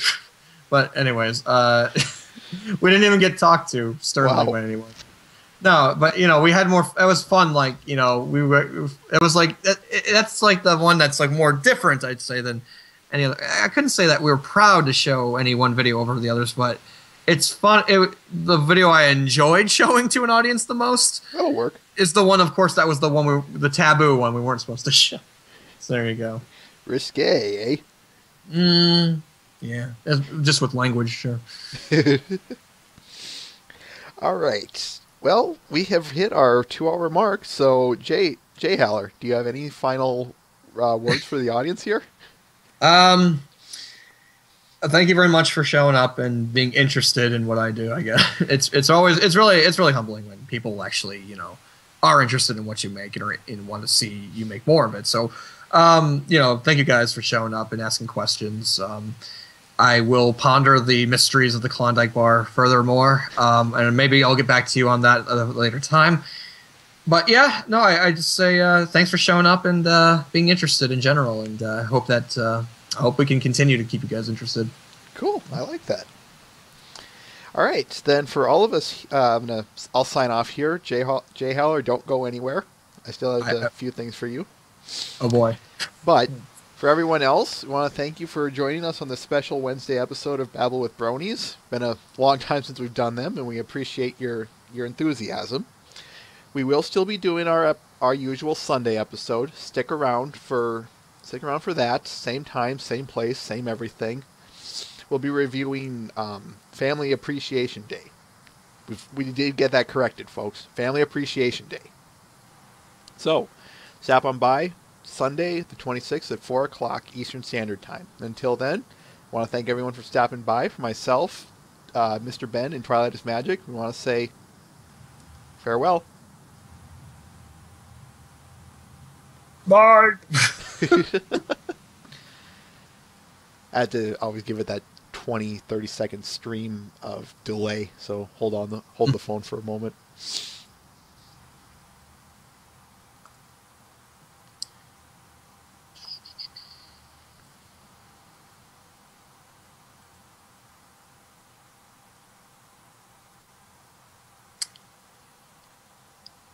And